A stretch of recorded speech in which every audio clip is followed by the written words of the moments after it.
One of the theories that we're going to cover in this chapter is called collision theory.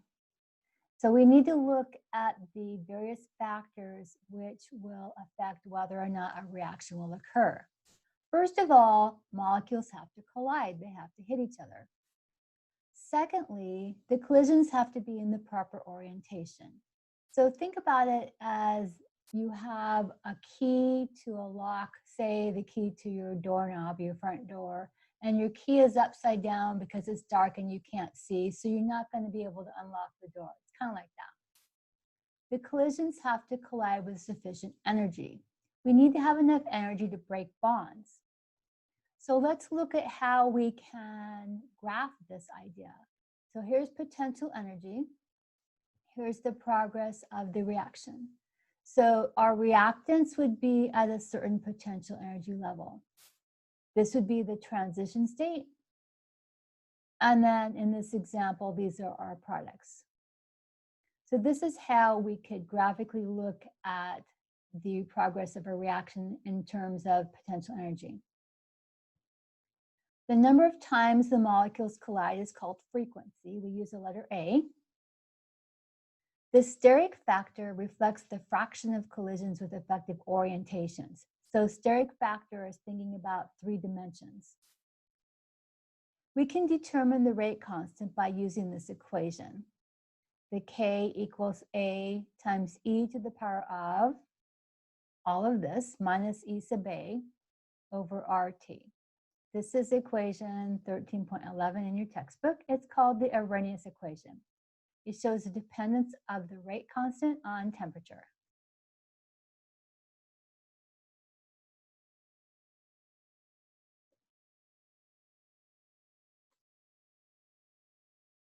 So if we take the natural log of both sides, we will get a new equation. Now you can either use natural log or regular log. That's what the 2.303 is for. If you want to use natural log, that's fine, but some people are more comfortable with regular log. So we take the natural log of both sides, and then we convert this into regular log by the 2.303. We get this equation. Log of K equals minus e sub A over 2.303R times 1 over T plus log of A. So this is our Y. This is our M. All of that is the slope. The 1 over T is our X. The log A is B. So this is equation 13.12 in your Chang textbook.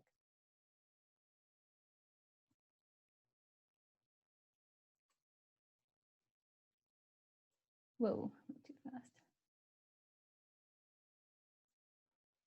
Okay, so if we want to graph this equation, then we said that our Y would be this. So we will put log K over here. Remember, this is rate constant. Our X is 1 over T. So we label this 1 over T. We're going to use Kelvin. And this is figure 13.18 in your Chang textbook.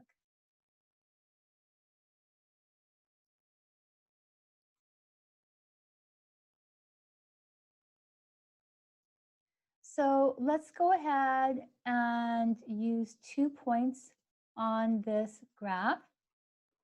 This is assuming your graph is linear.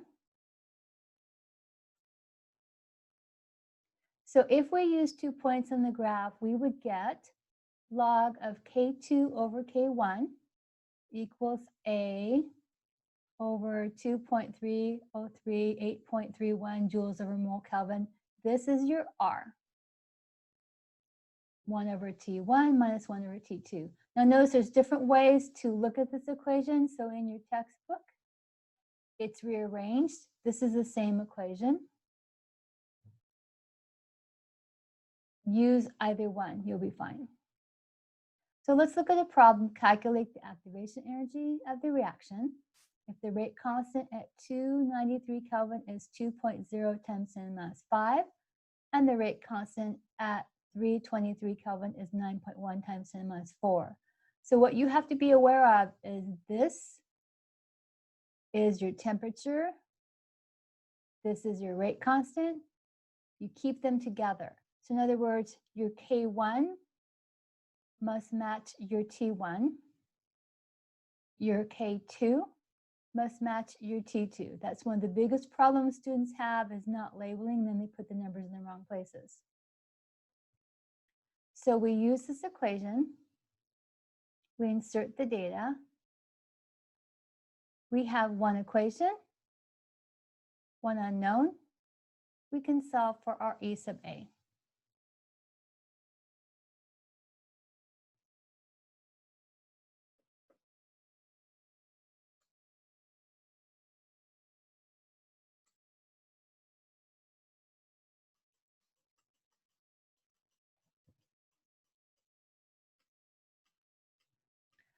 So let's say we have another question. It's the same problem. So it's the same data. But it's asking us now to calculate a rate constant at 60 degrees C. We can use whatever data we wish as long as we remain consistent.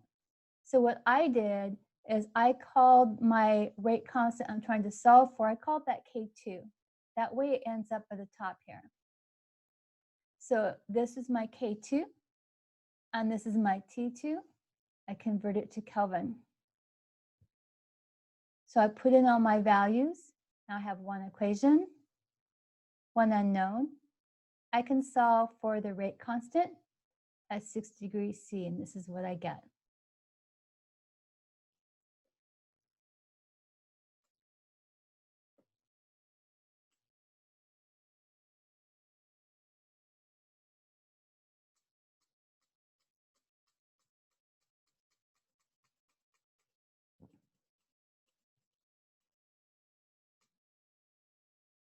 We're going to very briefly introduce the idea of reaction mechanisms. It's the steps in the reaction. So what we've done so far in General Chemistry 1 and in this semester is we give you the reactants, we give you the products. We don't show you any of the in between.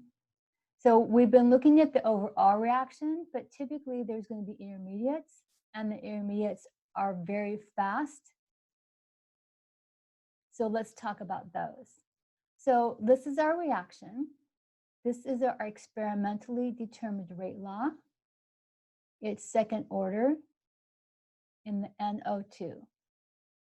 This tells you that the slow step depends on two nitrogen dioxide molecules reacting with each other. These are our steps. Nitrogen dioxide plus nitrogen dioxide gives nitrogen trioxide plus nitrogen monoxide gas.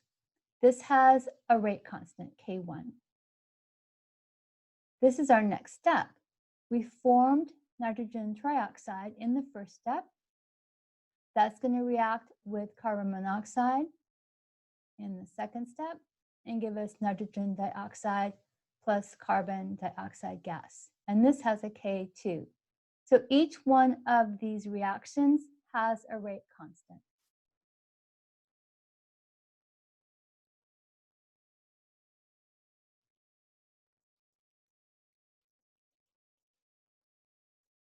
If the elementary step is very simple, for example, if it's first order, we use the term unimolecular. So a unimolecular reaction is a first order reaction. The elementary step is the same as the slow step. So if our slow step requires two reactants, that's bimolecular. Bimolecular is second order. You could also have two different molecules as your reactants. That would still be bimolecular. And so if you add 1 plus 1, that's how you get the 2. And then This doesn't happen very often to have 3 reactants. That would be termolecular. So this would be the rate law for that.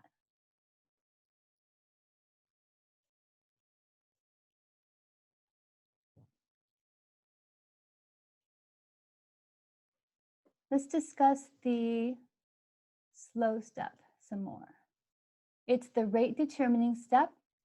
That is the slow step in the mechanism. So if we look at our overall reaction, and we already had done the 2 steps, let's assume the first step is slow, the ones we've done before, and the second step is fast. In that case, the rate of carbon dioxide production is controlled by the rate of formation of nitrogen trioxide in the first step. And then that would be an elementary step and would be bimolecular.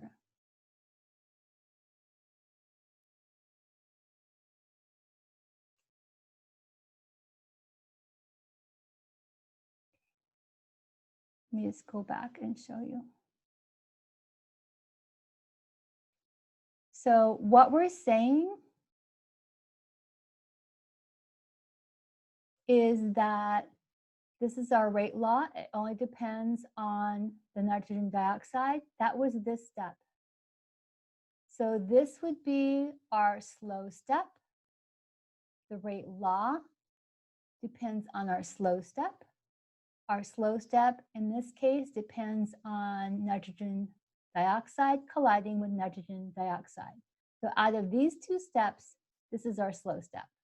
The mechanism is all the steps, but the slow step is how you find your rate law. The rate law is from the slow step.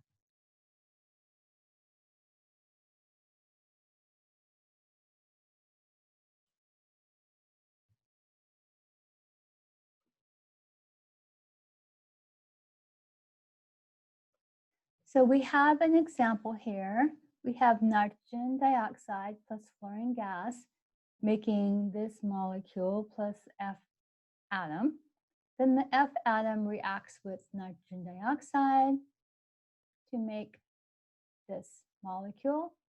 Each one of these has a rate constant. We're told that the rate law is rate equals K nitrogen dioxide fluorine molecule. So this is our rate law. Our slow step is what determines our rate law. So if our rate in our rate law is dependent on nitrogen dioxide and fluorine molecule, that would be this step. So this step is our slow step. The slow step determines the rate law.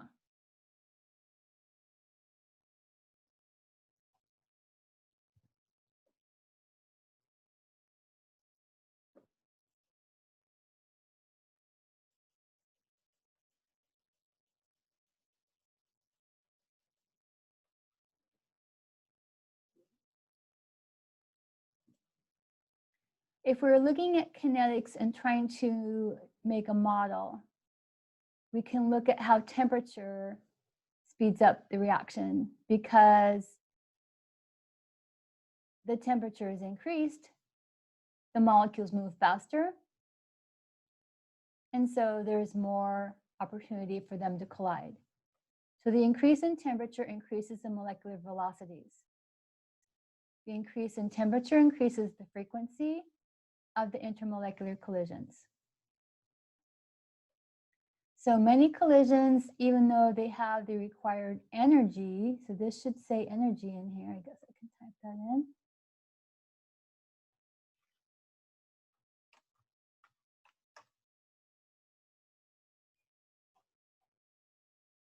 Still do not produce a reaction. So if they have the required energy, why would they not produce a reaction? That's where the orientations come into play. So this is a crude representation of a BRNO molecule. So in this case, here's my Br nitrogen oxygen, Br nitrogen oxygen. But you see the way they're oriented? The bromine atoms are going to be able to hit each other. Their electron clouds are going to overlap. And then this can leave and this can leave. So this orientation is going to create a reaction. So we need both enough energy and a proper orientation in order for a reaction to proceed.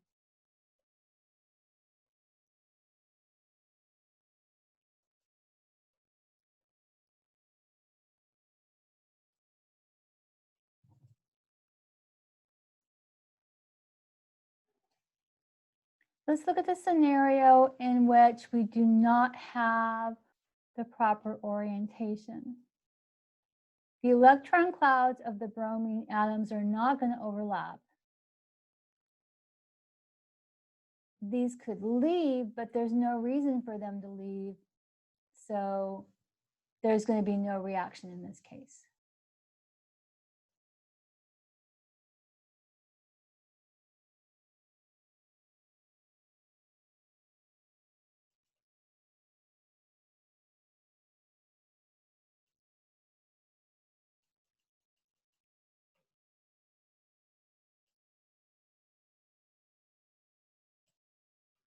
So what does a catalyst actually do?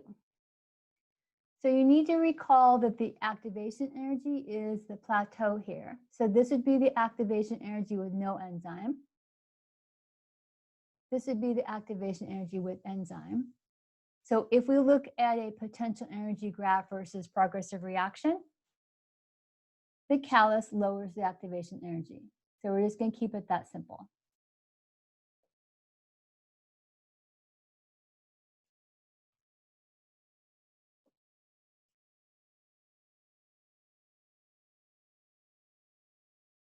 Let's do some practice problems.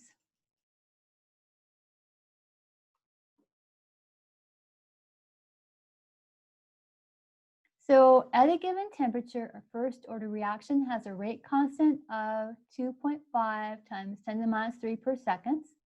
And what is the time required for the reaction to be 65% completed? So first, you need to remember that we have different equations with different orders. So you want to be able to recognize which equation you must use. This is first order. We have a rate constant. We want to use concentration of A, concentration A sub 0. So if we assume 100% for A sub 0, then 100% minus 65% leaves 35% left. We're going to use the integrated first order rate law.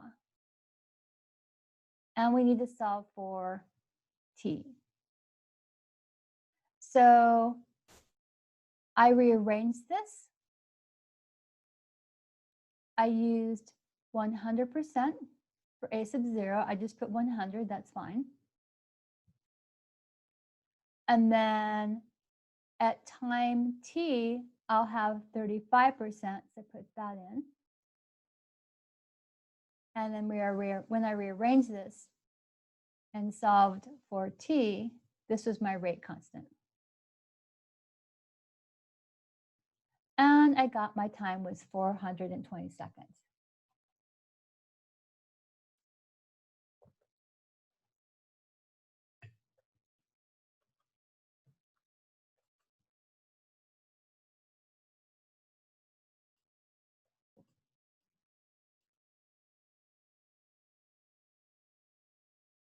Let's look at another one.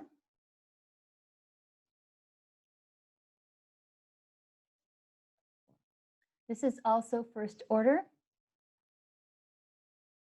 This is our rate constant. Our initial concentration of X is 2 molar. What is the concentration of X after 200 seconds?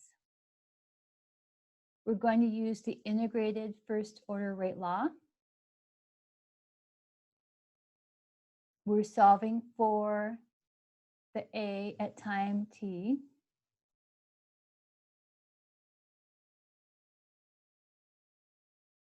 We have our rate constant. We have our time. We have the initial concentration. So here's our rate constant. Here's our time. Note that our time matches our rate constant. You always want to check for that. This was our initial concentration. So we do the math. We get A at time t is 0.18 molarity.